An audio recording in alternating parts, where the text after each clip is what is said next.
Hello, good afternoon, and welcome to the latest of BSI's Built Environment lunchtime webinars. Today we're going to be taking you through the launch of PAS 2035-2030 2023. It's a revision of the standard around the Retrofit Standards Framework. I'm Claire Price. I'm sector lead in the built environment team here at BSI. I've been involved in driving standards for retrofit within BSI for quite a few years now, helping to set up new committees and open up a new stream of standardization within the built environment team here at BSI. So you're very welcome to the webinar this lunchtime. I'll take you through a few housekeeping rules first of all. It is a listen-only webinar.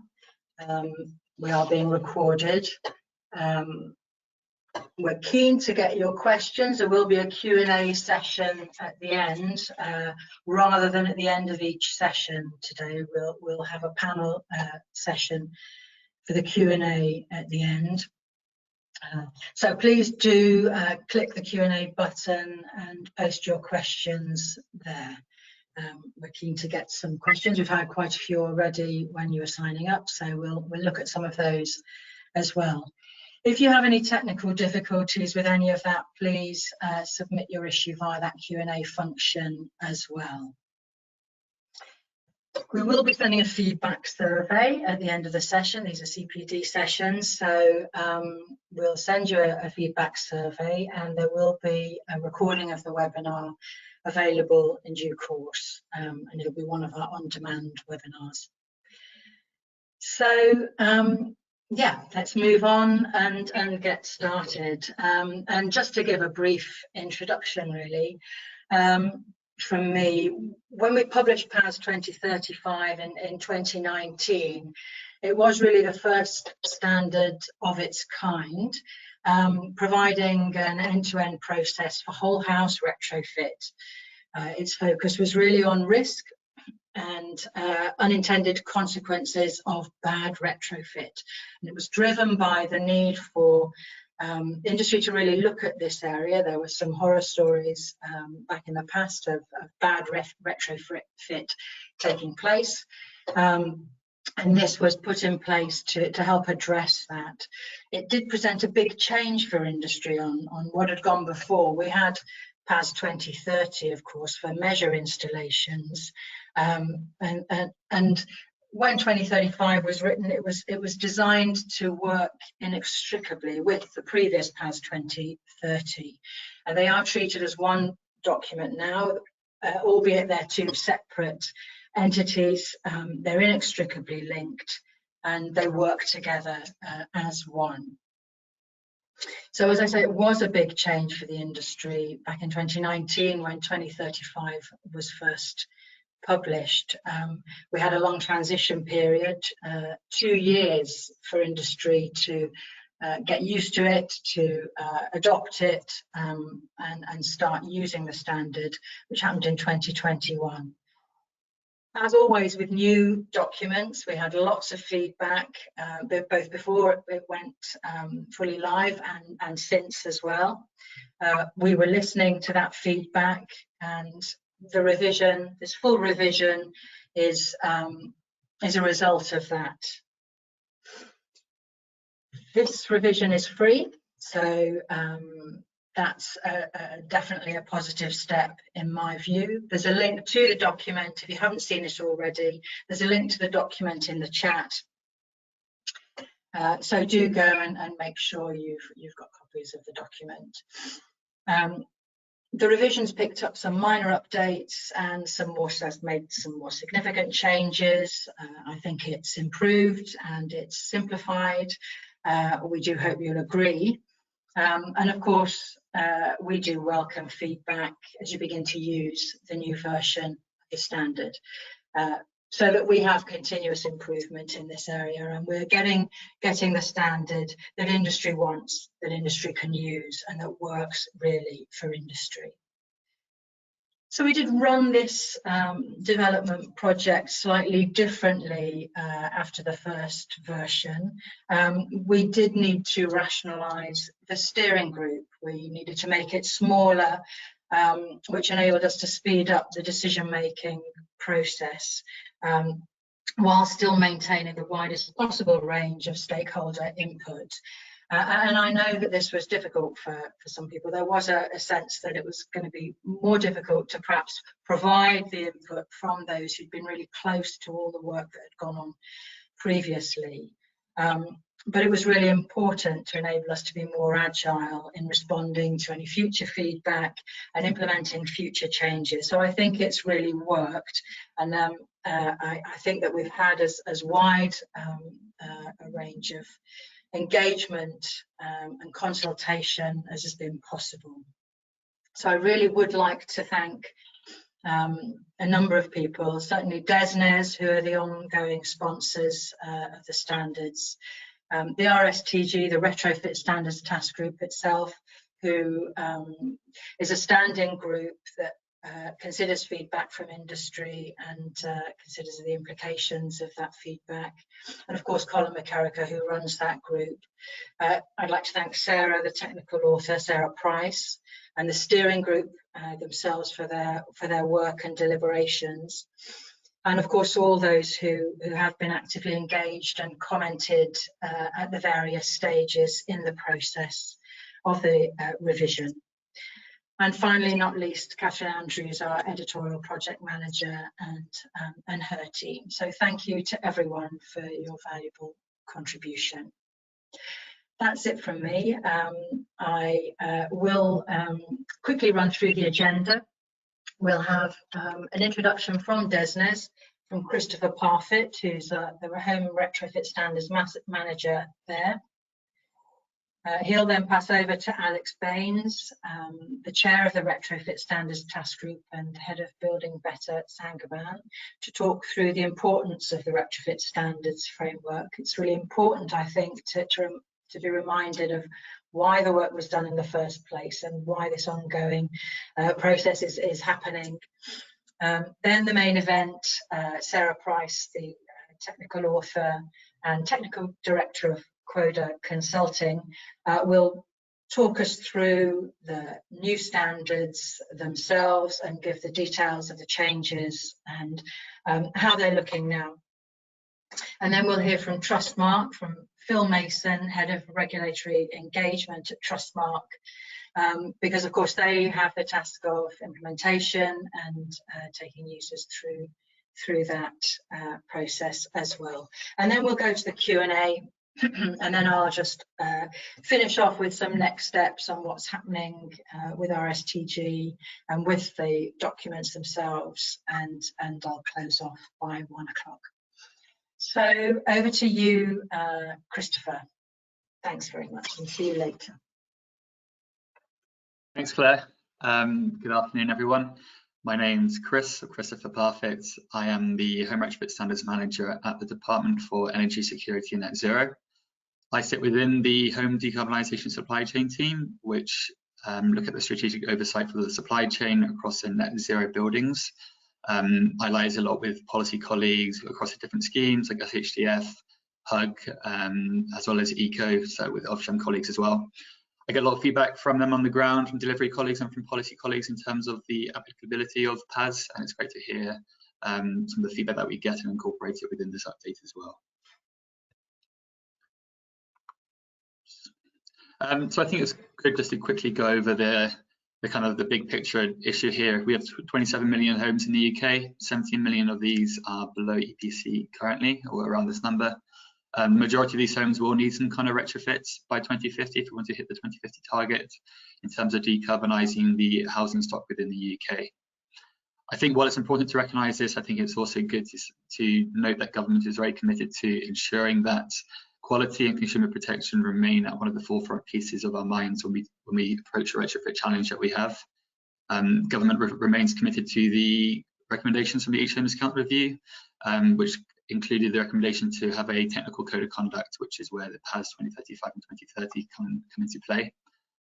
As you will know, the PAS 2035, used in conjunction with PAS 2030, the installation document, really improves the quality of installations across the retrofit for the consumers and for the households, and mitigates the risks of unintended consequences, which is a big key point when we're looking at the retrofit challenge. So, as Claire mentioned, the updates to the PAS 2035 from this year were really led by industry. We had a great steering group, and I also thank everyone for their consultation comments as well. It was about a year-long process, so we really went into the detail, and we hopefully came out with a standard which has reflected a lot of the feedback we had in the past year. And as Claire said, it's been simplified. It's free for purpose, which is great as well.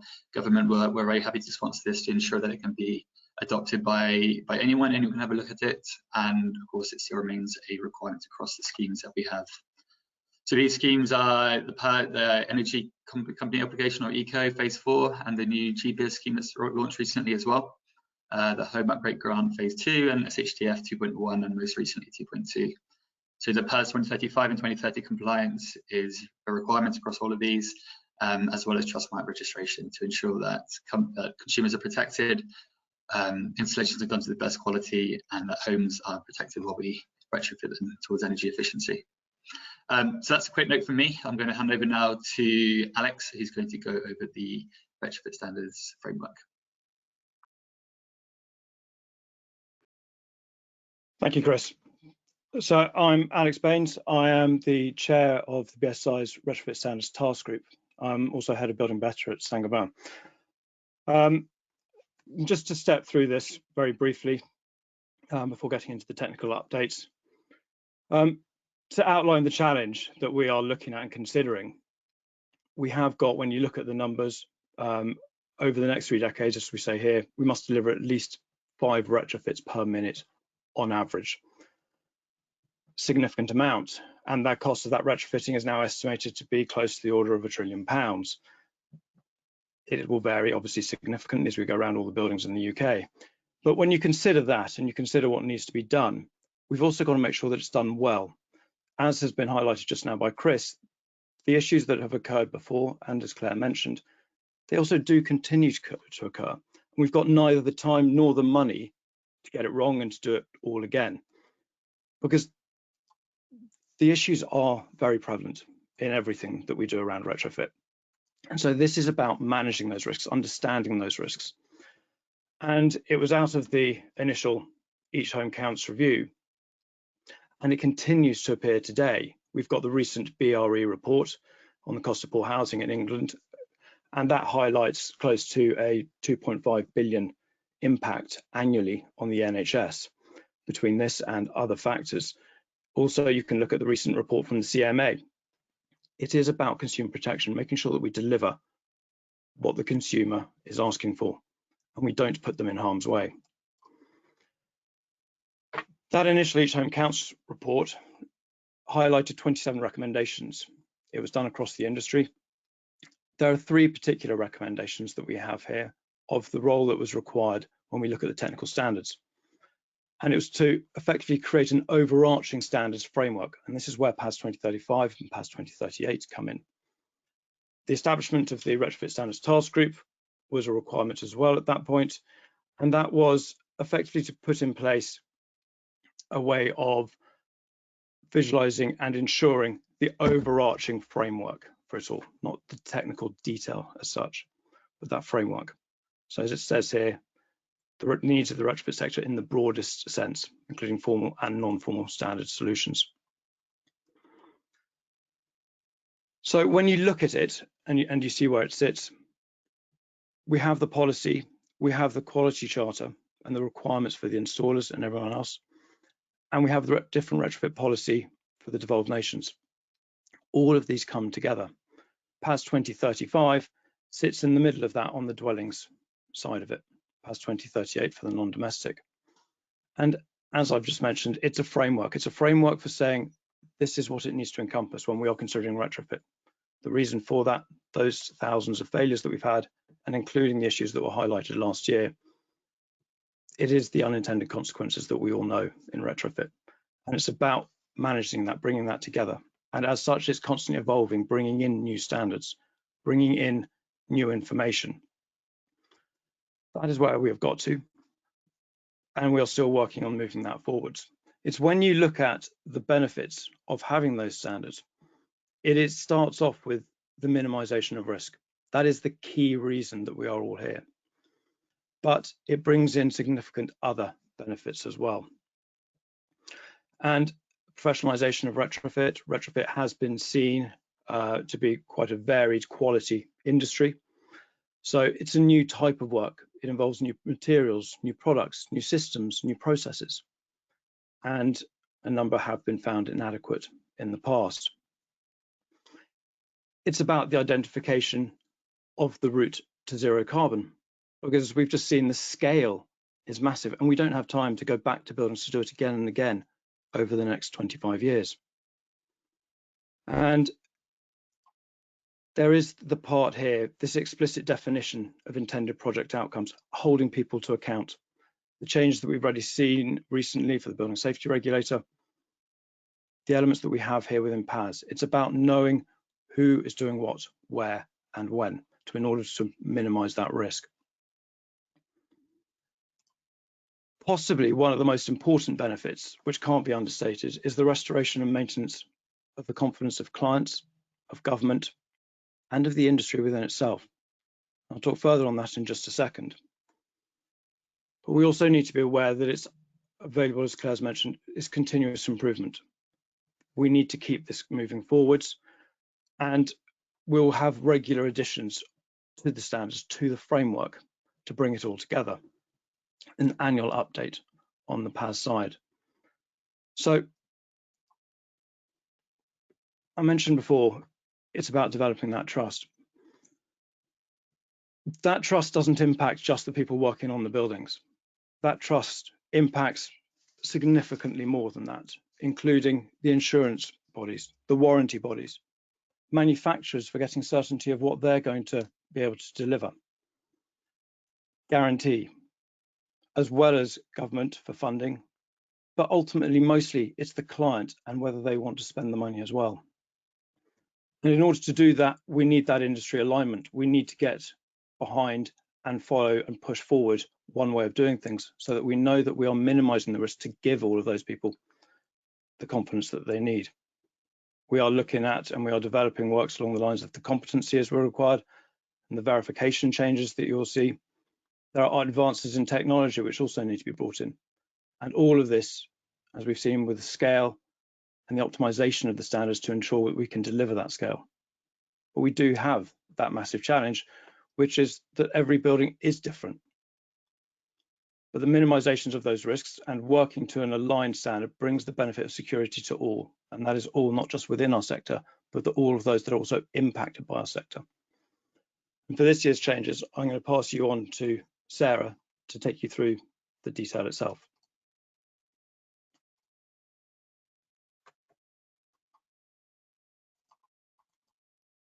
Thank you, Alex. So a very serious message there, and just shows we have so much responsibility to make retrofit better in the UK, as good as we can. So yes, I have the enviable task of trying to summarise all of the changes in the next 20 minutes. There have been a lot, and we hope for the better. I will skim over some, but then go into more detail on others, probably the ones that have more impact on people. So I'm going to go from left to right. So these are ones that be in less detail. So from the left-hand side, we've got updates on the guidance clauses to reflect national policy. So we're moving away from referencing EU policies and looking more about what the government are doing and the work by the Climate Change Committee and the government's net zero strategy. The next one is we have included the BEIS retrofit technical guides as references. So that's the internal wall insulation guide, the room in the roof insulation guide, solid and suspended timber floor guides. The next one is might seem like a big change, but it really isn't. So we've included more reference to a retrofit contractor. Actually, it's a main contractor, we've called it, not a retrofit contractor, because that might confuse with a retrofit coordinator, an RC. So we have a main contractor in there, and the responsibilities haven't changed at all in PAS 2035, 2030. This is just in recognition that there may be a main contractor involved in a project who might be subcontracting several retrofit installers. They might be taking on some of the responsibilities from PAS 2035. So we've included that there. And then the final one is that the medium-term improvement plan had rather a nice list of requirements in the guidance section that was referenced from a normative clause. So to avoid confusion, we have just simply moved that list of what should be included in a medium-term improvement plan into a normative clause. So what was clause 5.2.3 is now normative in 8.1.7. I will try and reference clauses where I can, and please download a copy and have a look yourself. Right, these need a little bit more detail. So from left to right again.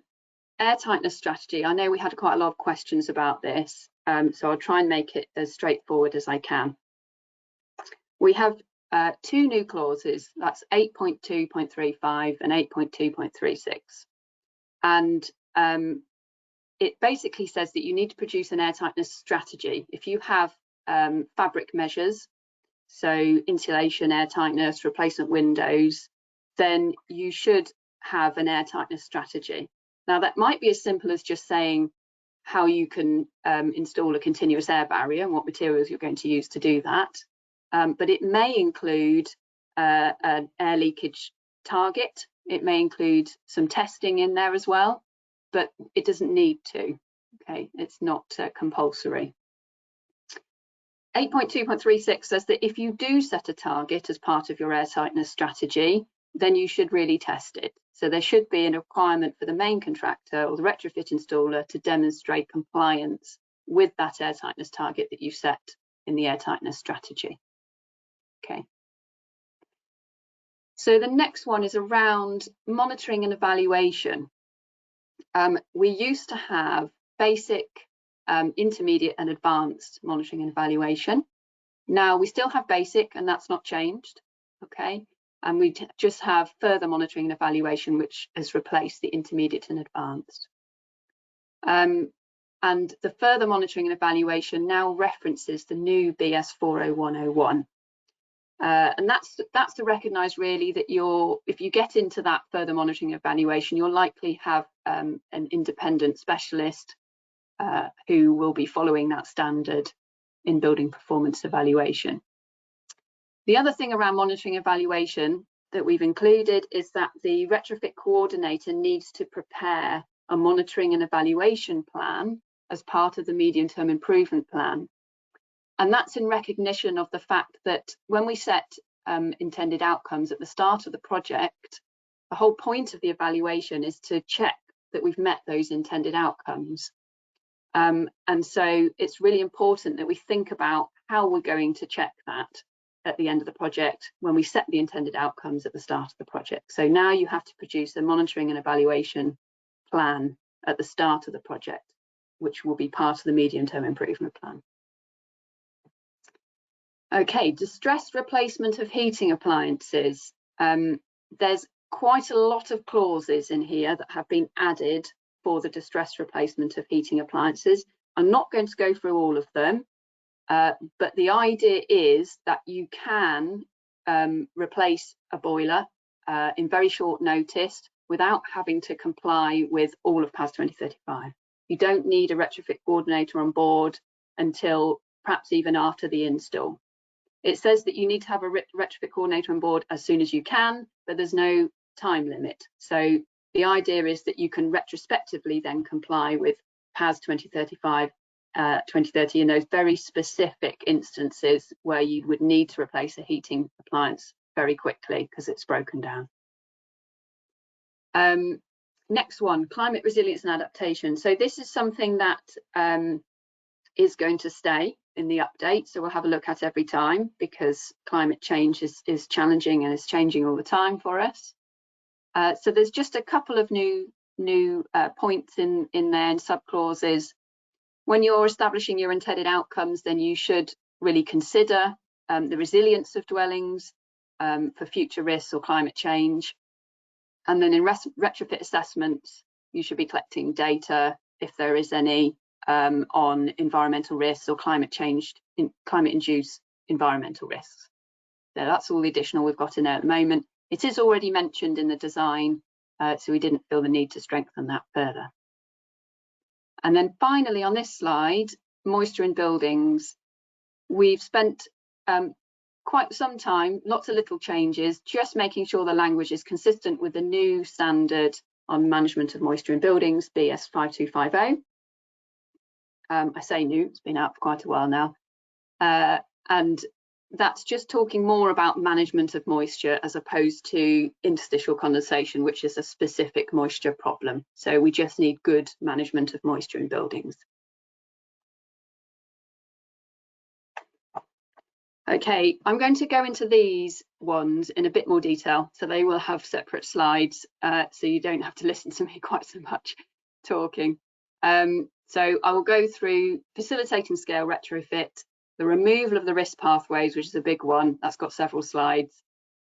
Slide on the role of the retrofit coordinator and site visits, the new Annex E, which is around historic significance, and then a bit about Annex C, how we've changed that, and ventilation, and then finally the independent inspections in PAS 2030.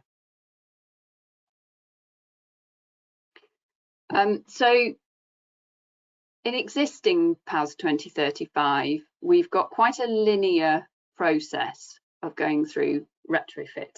You start with the assessment, then you do your improvement options evaluation, and then you carry on through installation, testing, commissioning. What we've tried to do is recognise that if you're doing a scale retrofit, so maybe you have multiple dwellings in a block of flats, or you've got multiple dwellings across an estate, and you have archetypes, that you can start that retrofit design process with an archetype assessment, with archetype improvement options evaluations and medium-term improvement plans. So it allows you to get on with that retrofit design. You know, you don't have to get into every single dwelling before you start that retrofit design. By the time you get to installation, however, you do need to have been into every dwelling, get that assessment, get that data, and improvement options evaluations and medium-term improvement plans. There's also a bit of clarification about how you can report that. So you could report archetype assessments and then list every dwelling that would apply to that, but then make sure you report by exception any differences of any dwellings that you find when you go in them from that archetype assessment or from that archetype improvement options evaluation. So it should facilitate these large-scale retrofit projects.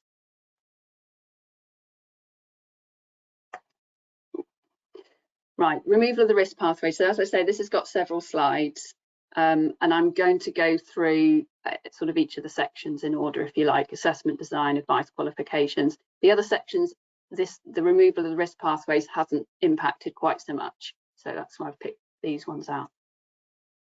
I've got the sort of before and after, if you like. So what we've got at the moment, PAS 2035, 2022 is on the left, and then what we're going to on the right. So Path A, you have a basic building assessment. Path B is the same as Path A, but you need a few more details and measurements so that you can create that RDSAP, that HPP model, for your improvement options evaluation.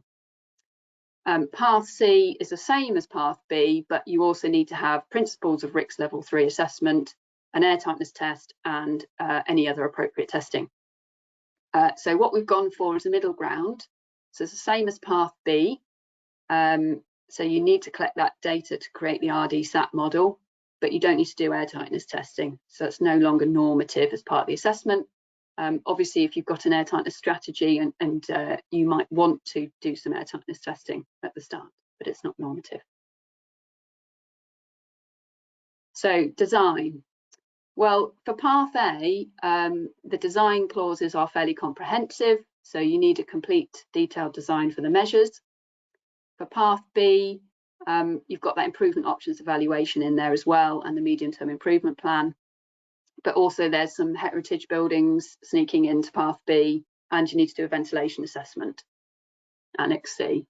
Path C was very similar, but you need to have protected buildings need to have design in accordance with BS 7913, and then you've got air tightness targets and post testing.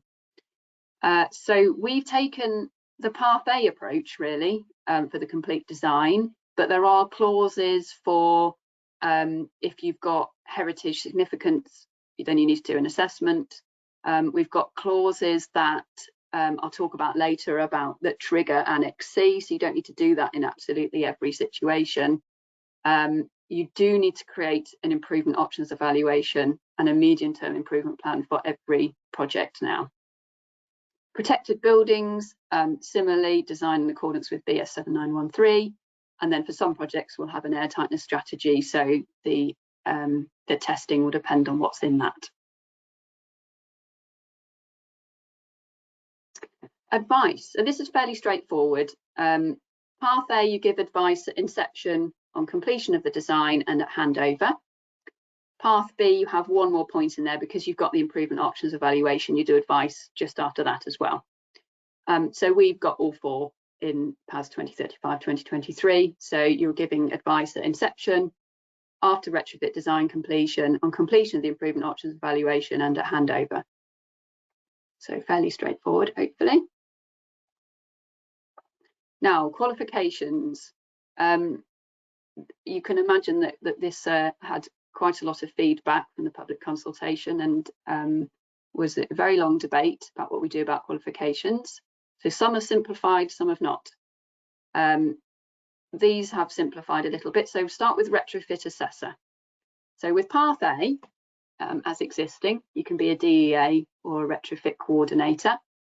So the little purple logo is the level 5 retrofit coordination diploma. For Path B and C, you have to be a DEA, and then if you're doing a traditional building, you're a DEA plus the level 3 award. So the little yellow castle is the level 3 award in energy efficiency and retrofit. As you can see, we've simplified that so that for all projects, you've got to be a DEA unless it's a traditional building, in which case you have that level 3 award as well. The retrofit coordinator is very similar. So you obviously need the level 5 diploma in retrofit coordination and risk management. But if you're dealing with a traditional building, you need that level 3 award in energy efficiency of retrofit in traditional buildings. So that's the simple one. When we come to retrofit designer, it's a little more complex. So I'll take this a step at a time. Path A, you could be a retrofit coordinator or a chartered architectural technologist or a specialist designer of a single measure or a system. That's what the blue sort of drawing is there. For Path B, you could be a qualified professional, I'm going to call them. So that is the sort of architect, chartered institute of building, chartered building surveyor, that kind of thing, or retrofit coordinator. For Path C, you could be professional or a retrofit and a retrofit coordinator, so you need to have both. And then traditional buildings was quite onerous. So if it was in Path B, you just needed the level 3 and these qualifications in Path B. But if you're in Path C, you suddenly got to be a member of building conservation schemes, which was felt to be quite onerous. So we've got now, if we start with a single measure. So with a single measure, you can be a professional, obviously. For all of these, you could be an architect or one of these in this list here. Or you can be a specialist designer or specifier of that measure or system. Okay, so as before, very similar. If you've got, I'm just going to skip to this third column now. If you've got 2 or more non-interacting measures, so that basically means non-interacting fabric measures. So if you've got like a boiler and external wall insulation, then that can be designed by a professional or a retrofit coordinator. However, if you've got interacting fabric measures, like external wall insulation and roof insulation or floor insulation, so they will interact in the sense they've got junctions together, then you have to be a professional, or we've got these new set of qualifications where you're a specialist designer or specifier of a measure under an agreement certified scheme, or a specialist designer or specifier of a system and be part of an industry quality assurance scheme. So there's sort of a slightly extra level of assurance for those designers doing two interacting fabric measures. If it's system build, high rise, or traditional, so any number of measures on those kind of buildings, you have to be professional. And if it's more than two interacting fabric measures, then it's got to be a professional.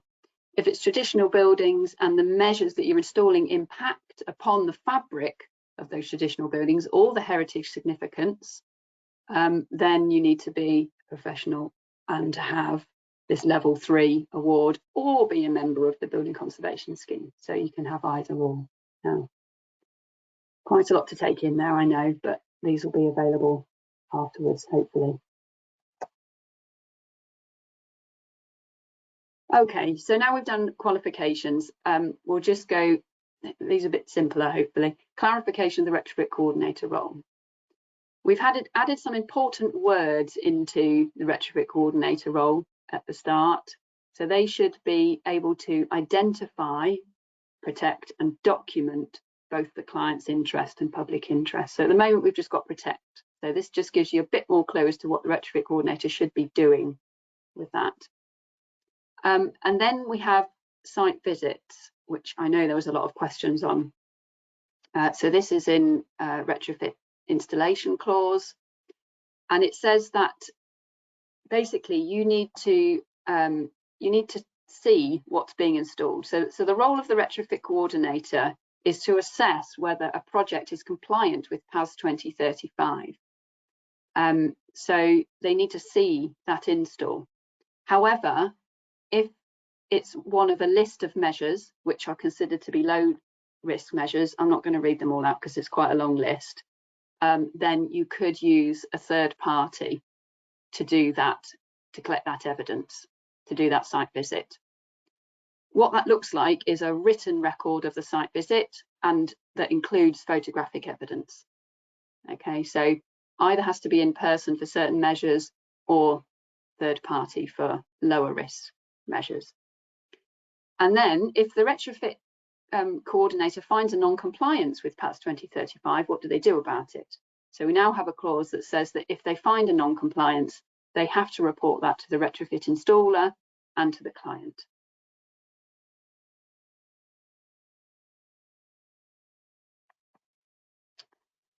So skipping over to Annex E, historic significance. For quite a long time, we've had this simplified version of BS 7913 assessment, which has been used. So we've simply brought that into Annex E. Okay, so it's been referenced from within PAS 2035 to Annex E now, rather than an external document. And that has to be done for all retrofit assessments with traditional buildings. We do have some additional clauses now that tell us what we should do if we find significance and if there's an impact on the significance. So the initial assessment should flag any significance, and that needs to be considered when selecting the measures, when doing the retrofit design. And then if you find that the measures are likely to have an impact on that significance, then you need to do a full BS 7913 heritage impact assessment. So hopefully fairly straightforward, that one. Annex C, ventilation. There's quite a lot of changes in Annex C, but I've just included the two that are likely to have the biggest impact on people working under this standard. The first one is that Annex C is around determining the adequacy of the ventilation. Now, you need to record information about the ventilation system during the assessment, but you are not determining the adequacy of that ventilation necessarily until you get to the design. So Annex C is only triggered if the measures that you're going to install fall within category B or C as per the table in approved document F. So approved document F now categorises retrofit measures as to how airtight they're likely to make your building. And it's very clear, you can find out whether you fall into category B or C if you reference that document. So it now references out to ADF. So if your measures installed are likely to make your building pretty airtight, so they're category B or C, then you need to look at Annex C and determine whether you've got adequate ventilation, or if the retrofit assessment finds any evidence of condensation or mold growth in Annex C. What I said wasn't quite correct. So actually, retrofit assessment does use the checklist. So there's a checklist in the appendix of ADF that tells us whether a system is working or not, whether it's got all the components of ventilation system. So actually that is used in the retrofit assessment now. And then finally, we've got acceptable ventilation systems. So the list has slightly changed. There's less systems on the list now, but also more flexibility. So we've got continuous mechanical extract ventilation that are acceptable, mechanical ventilation with heat recovery, but you can use other systems as long as they extract moisture at source, and you need to have an expert advisor working on the design of that system. So that is all defined in PAS 2035 in Annex C. Right, there weren't many changes in PAS 2030, but this is probably one of the biggest. So previously we have independent inspections of the pre-installation building inspection for cavity wall insulation, and I think there might be one or two others, but we have now requirements for independent inspections of that PIBI for all insulation annexes, and that needs to be by an appropriately qualified person. They are not inspections of every PIBI, so there's a number that have to be done, checked as defined in PAS 2030.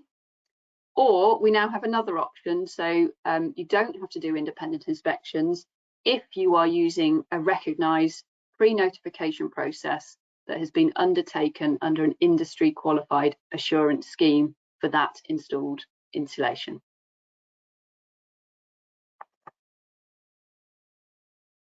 I'm not going to say too much about transition. I'm going to be very black and white because I'm going to let Phil do the hard work on the transition period. But as stated in PAS 2035-2030, the current standards will be withdrawn on the 30th of March 2025. So I'm going to hand over to Phil now.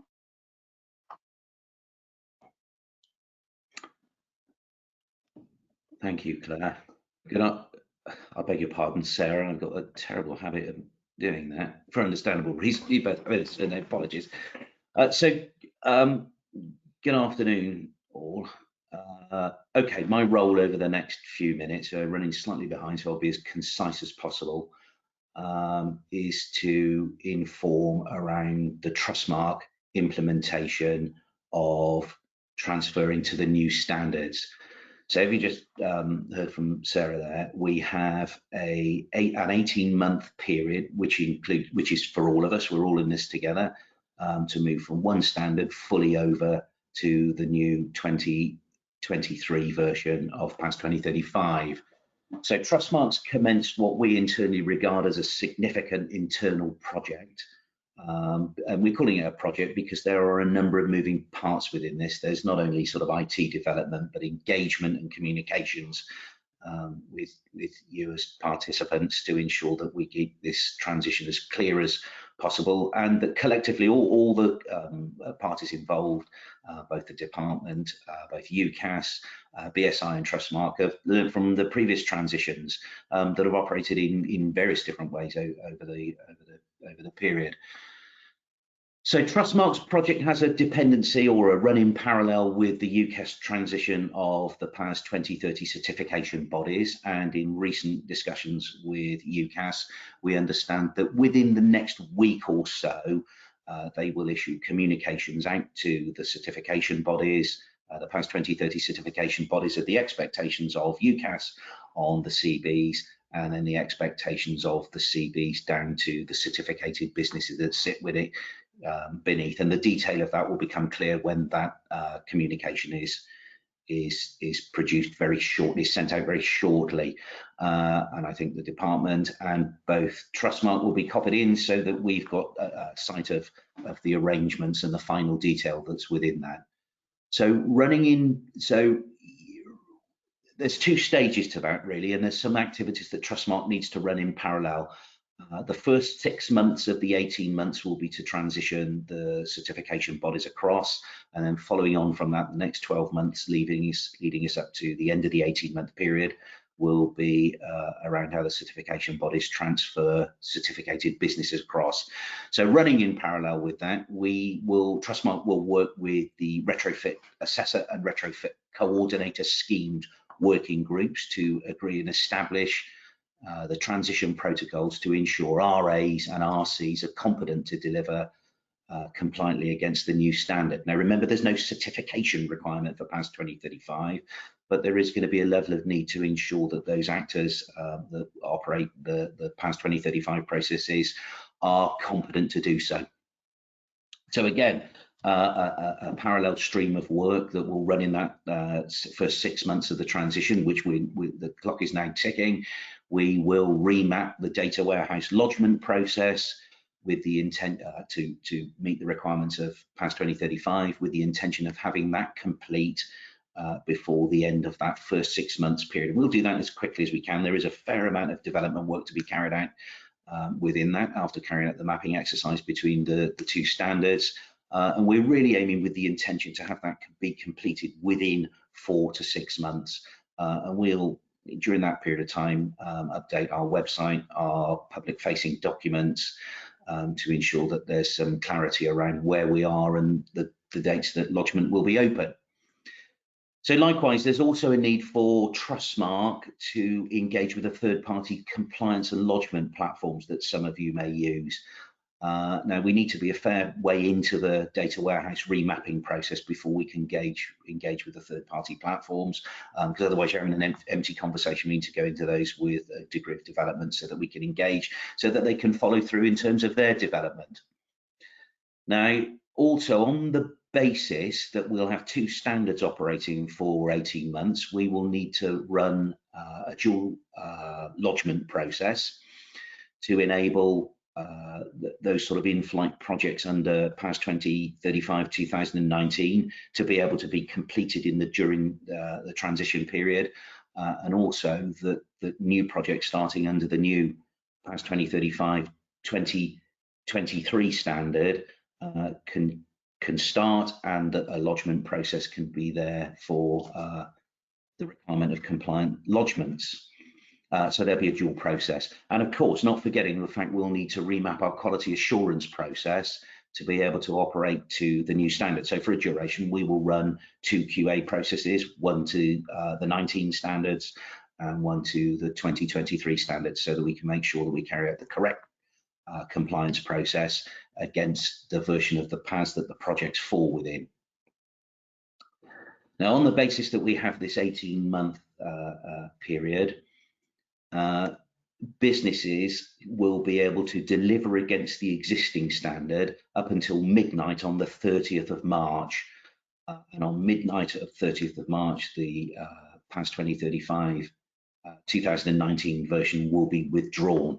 Now, we do know that from previous experience, and it's a natural progression of events really, that after the withdrawal of the standard, there will be a requirement for retrofit coordinators to still be able to lodge an overrun period for lodgement of those works into the data warehouse.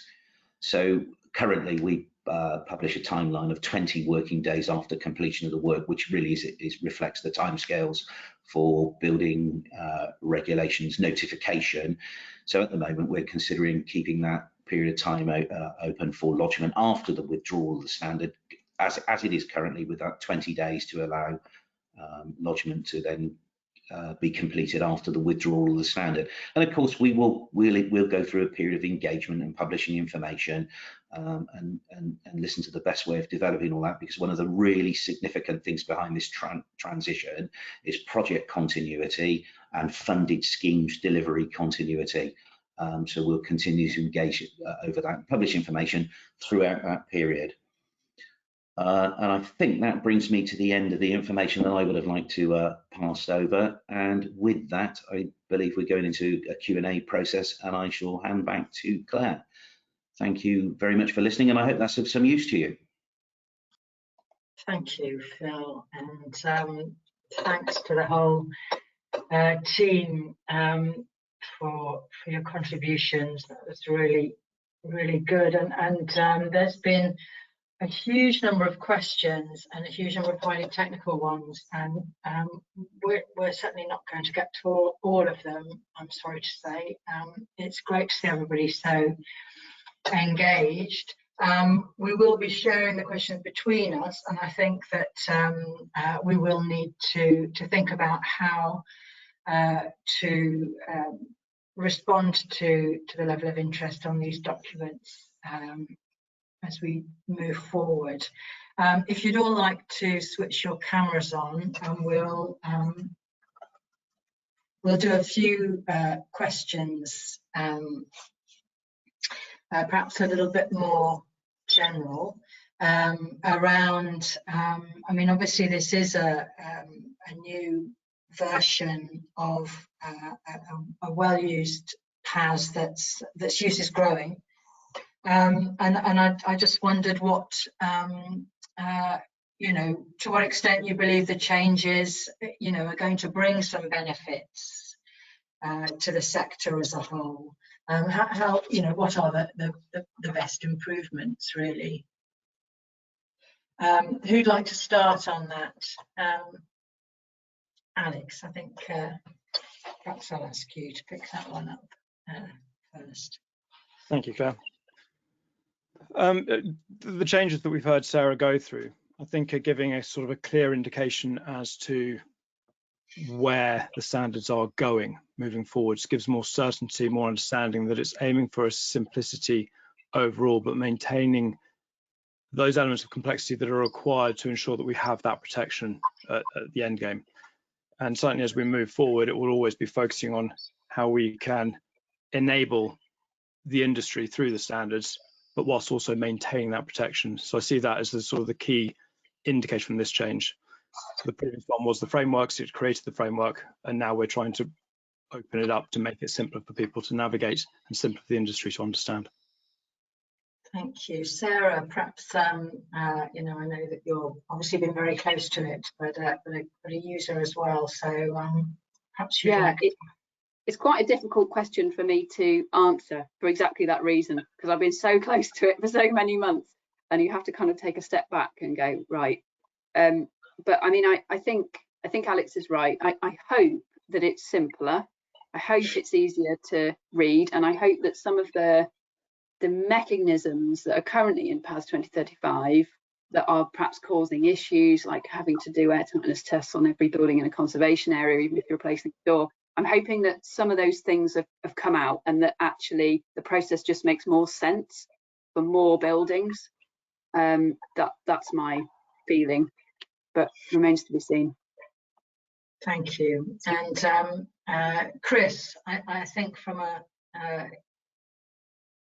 sponsor's perspective, perhaps you've got a slightly different perspective from you. Yeah, no, I think from our perspective, one of the key wins here is that it's also available for free download as well. So that the fact that the last one was behind a paywall, this one is free, so anyone can look at it, anyone can download it and familiarize themselves with the PAS and with the concepts which are within it.